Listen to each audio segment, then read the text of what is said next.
This run was performed live. I'll have a link to the VOD so you can watch it yourself. Note that the time shown on the stream and the footage in this video may differ slightly. The reason for this is a little technical. Just note that the time obtained on stream is the time that stands. Today we're doing Nidoking. Now, Nidoking is good, but when I first started, I didn't think it would be that remarkable when seeing its poison ground typing. Yeah, about that. It's got good moves, Surf, all of the punches, stab Earthquake, stab Mud Slap, no Sludge Bomb, but that move is kinda mid anyway, and its starting moveset is pretty good for the early game. But even better, it actually has the stats to back its move setup. Like, on first glance, you think it would be just another Rhydon. It's a ground type with another physical typing, so it's going to be a slow Pokemon with lots of cool but really useless special moves because it'd have like 45 special attack, 50 speed, maybe even the slow growth rate, but no. Nidoking's stats are actually pretty good. 92 attack, 85 special attack, 85 speed. It's a speedy mixed attacker, which is perfect for this format, and it's got the medium slow growth rate, the fastest early to mid game growth rate, which is where the bulk of the challenge runs tend to be. The rules are as follows: only my starter in battle, no items in battle except held items and balls for catching, no major glitches. The timer starts when I obtain my starter and ends when the text Pokemon Trainer Red was defeated is displayed on the screen. I name my starter Squeak because it's a bunny kaiju dinosaur thing, and that's awesome. Let's begin. As you'd expect, the first rival fight is pretty easy. Double Kick is a 3-hit KO. By the way, if you're wondering why there's a big G symbol on the VOD, it's because spinners and early encounters have been disabled. As such, this video takes a lot less time to produce, but it also means this run is bullshit. Of course, no run in this series is truly legit. That's because you can't obtain a Nidoking from Professor Elm. So for the answer to the question, can I beat Pokemon Crystal with only a Nidoking? The answer is unfortunately no. Thanks for watching, have a good day. We grab a Sentret. This Pokemon is a really good HM user because it can get both Surf and Cut, and it's available on the very first route as a daytime encounter. We take on Youngster Joey as our first optional. Thanks to the medium slow growth rate, Squeak levels up after defeating Mikey, giving us an outspeed against Abe. And after fighting the other Bird Keeper, we're level 10 for Falkner. Medium slow is awesome. Falkner is the first fight we can actually lose to, and it's because of Mud Slap. Not the damage it deals, it does hardly anything, but rather the accuracy drop. By the way, if you're wondering why Falkner uses Mud Slap over Tackle despite Tackle's higher effective base power, the AI doesn't select the most powerful move, but rather the move that does the most damage. If there's a tie between multiple moves, the AI then uses the move that comes last in move slot order, in this case Mud Slap. I've had many resets here, but coming here is so quick that starting over is fine, so of course we make it through here. Between this gym and the next, there really isn't anything of note here. For optionals, we take on the 2 hikers in Union Cave, but leave hiker Anthony alone. Each one of these gives us a lot of experience points. We do Slowpoke well, then in Bugsy's gym we take the right path for more experience and fight Benny as our next optional. Bugsy of course is easy, and that earns us the TM for Fury Cutter as well as the Hive Badge. We encounter Triple Question Mark at level 19. On turn 1, the rival has a small chance of blundering the fight by manually switching into Croconaw. He doesn't, and Ghastly is obviously a one-shot with Mud Slap.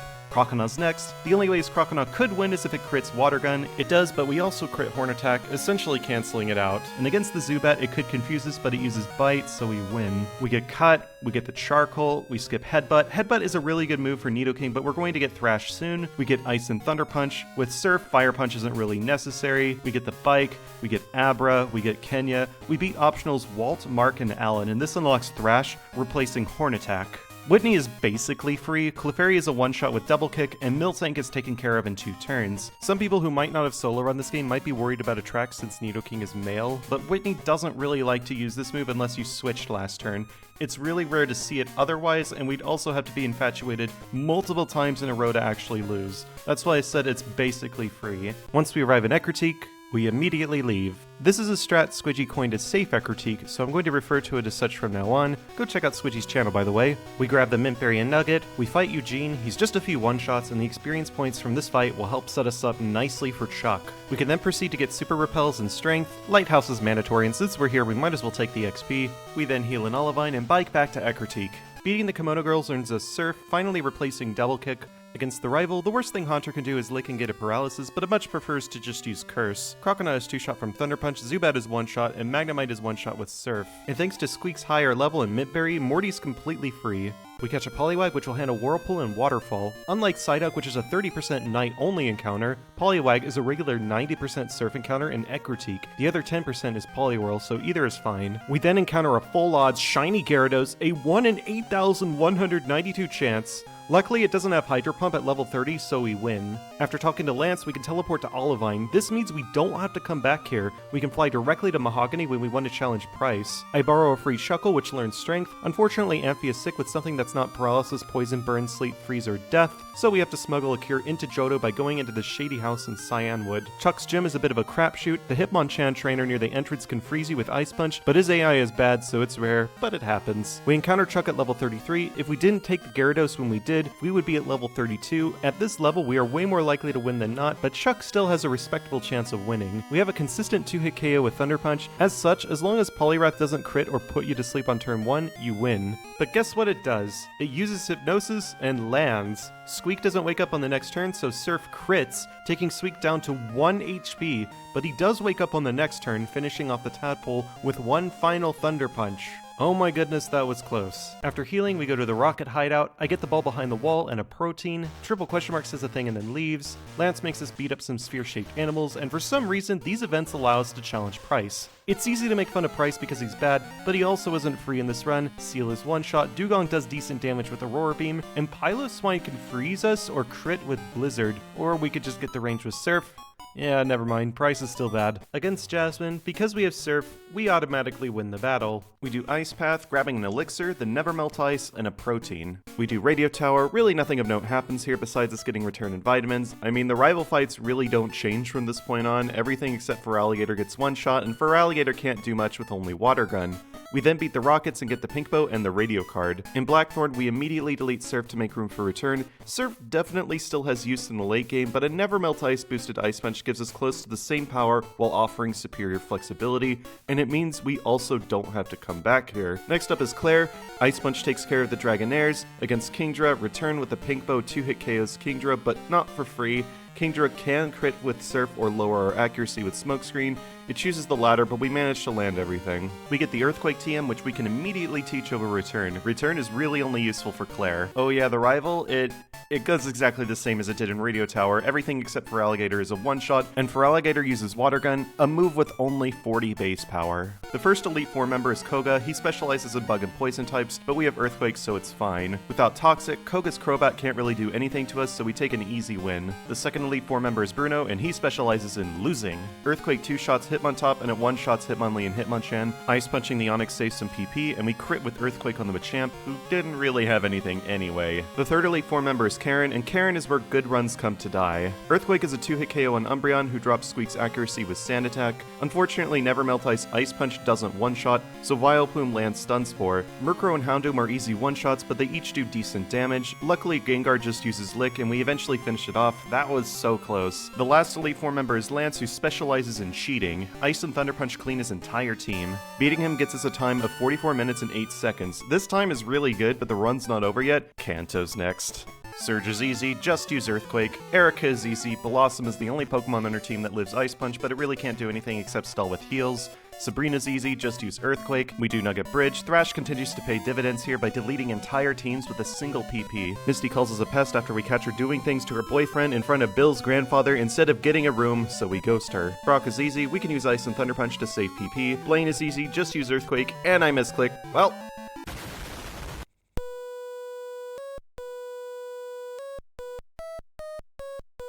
Blaine is easy, just use Earthquake. Janine's easy, just use Earthquake, switching to either Thunder or Ice Punch on the Crobat.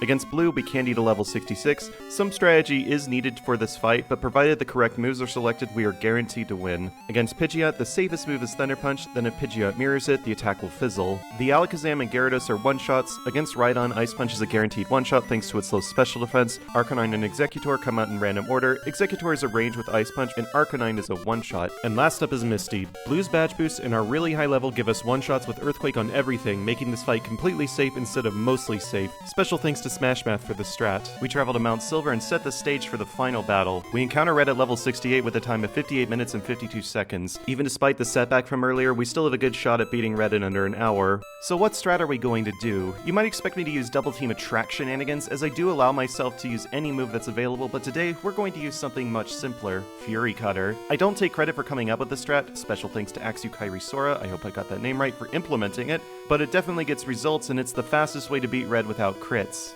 We turn 1 Protect to avoid Charm, afterwards Fury Cutter completely tears through Red's team, and after hitting Venusaur once, we can pivot to Earthquake as it doesn't have an accuracy check. And against the Charizard, we got Hidden Power Rock, which can and does one-shot. Squeak gets a time of 59 minutes and 39 seconds. Normally this is the part where I say, well, it's not as good as Golduck, but it's really good. However, had we not lost to Blame, we could have gotten potentially sub 59, and I could not live with myself knowing that, so we're doing another run. Normally I just show the very best run and that's it, but in this case, I think it's worth it to show that attempt because it'll make the final result that much better. On to run 2, the main change is that we don't grab the charcoal, saving a lot of time. The downside is that the Underground Trainer Slowpoke are both 2-shot, and we have to do Alan after Whitney, which is a bit awkward for TMs. However, we will ultimately save several seconds, so it's all worth it. All the other parts of the run, the optionals, safe Ecritique, etc., stay the same. And against Karen, a held Persecure Berry blocks Vileplume's Stun Spore, giving us a simple win. Thanks to all of this, the Lance PB has been lowered by 15 seconds. All 8 Kanto gym leaders are still free provided the correct moves are used. They are, so that leaves Red. I start the sweep, but Fury Cutter misses against the Pikachu. A little annoying, but it was against the Pikachu, which was fine. But against the Espeon, it misses again, thus Squeak is taken out in a single hit from Psychic. I didn't save, so we're going to have to do the whole run again. This may seem like a big deal, but it really isn't. From testing, this strat seems to have about a 1 in 3 chance of being pulled off, so getting 1 or 2 resets before a successful attempt is expected. I should reiterate that Fury Cutter is the fastest strat, but it's not the safest. A set like Cursed Rest, Return, and maybe Double Team or Earthquake is viable against Red. Just in case anyone was going to comment, I did try this and it does work, but it is quite slow. Honestly, we really just have to try again. Luckily, Nidoking is incredibly consistent, so it's not really a matter of if, but when. So I tried again a couple days later, and I got this run.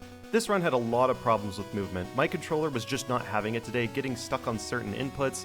Rival 2 also nearly beat us because Water Gun got a crit. I also accidentally fight these twins in Dragon's Den, costing about 5 seconds. Today was just not a good day, however there were some lucky breaks. We got a bunch of early game crits, we found a Poliwhirl instead of Poliwag, the 10% encounter, meaning we don't need to get Shucky, saving a few seconds. And against Karen, thanks to the power of friendship, Earthquake crits Umbreon and Stun Spore fails, resulting in a damageless fight. I was genuinely considering resetting, but I'm glad I didn't because despite everything bad, our Lance PB ended up lowering by another 14 seconds. Kanto also goes by without a hitch. We use Thunder Punch against Erica's Blossom, and this puts it in range of Ice Punch, saving a couple of seconds. We do the same thing to Blue's Executor. Executor in this case uses Leech Seed, but this status condition will never have a chance to proc because the battle is already over. We encounter Red at level 68 with just 57 minutes and 30 seconds on the clock, nearly a minute and a half ahead of where we were 2 runs ago. Since we have so much time, I saved, thus if we take an early reset, we can try again once. Same strategy as always, and the same 1 in 3 chance of defeating Red. And on the very first attempt,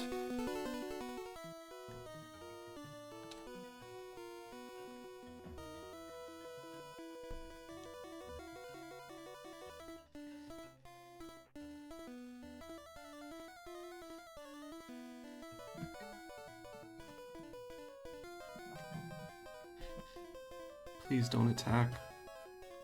Thank you.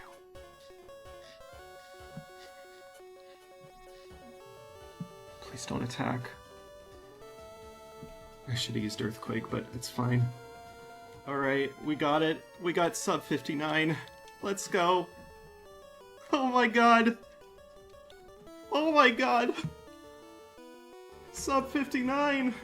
Squeak finishes the run with a time of 58 minutes and 20 seconds at level nice with 0 resets and 7 rare candies. And all I have to say is, damn, this is the fastest run I've ever gotten on Crystal, and it was done live. I'd first like to thank Smash Math for sticking around in some of these live streams and doing damage calcs to help me come up with a good strategy that was both safe and reliable. And Nidoking on this route is actually pretty consistent. Besides crits, Falconer's Mudslap, and Chuck's Hypnosis, nothing really stops it until Red. So it's actually really easy to get a sub-hour run without needing too much luck. This result obviously puts it at the top, the king of the leaderboard. But where's everyone else, and what does this S mean? Basically, this run is a bit of a different category than past content. Attempts are done live, and this adds a shred of extra legitimacy to it, cheese notwithstanding, as you, the viewer, can experience the entire process firsthand. However, it also makes it a bit harder. Everything's done in one go, there's no segmentation, nor can I pause to think. The show must go on, and I find this more enjoyable because it makes makes me reflect better on these runs. The leaderboard as before is sorted by real time, the tier is just what time bracket the Pokemon falls in. The scaling is certainly subject to change, but as it stands now, the S tier is every Pokemon that completes the game in under an hour. This is the scaling for the other tiers. You might be wondering what the W tier is. Well, the W tier is the lowest rank of them all, and W doesn't stand for winner, it stands for Will. He's a mandatory trainer I rarely ever talk about, and for good reason, he's bad. Just check out Nidoking's fight against Will. On stream, we've avoided saying his name altogether, instead calling him the Juggler, since you also fight a Juggler just before fighting Koga in Gen 1, and that Juggler also uses Psychic-type Pokemon and is basically the same difficulty as Will. I hope this is easy to understand. Now there's one last question, can this go lower? Yes. That last run was really scuffed, so we could probably knock off 10 seconds by just playing better. I might actually do this later. The route I'm using is also, in my opinion, a bit safe compared to a potentially faster route. Some optionals can be skipped entirely, which would make some fights a little riskier. I could also not get Ice Punch until way later. We can also skip a Candy and beat Red at level 67, though we'd need to use more Carbos. Nidoking could absolutely get sub 58 with the right luck. However, I think I'm going to call it quits for now so I can go and focus on other things like fixing Super Shucky or finally finishing its replacement. Thanks for watching, have a good day.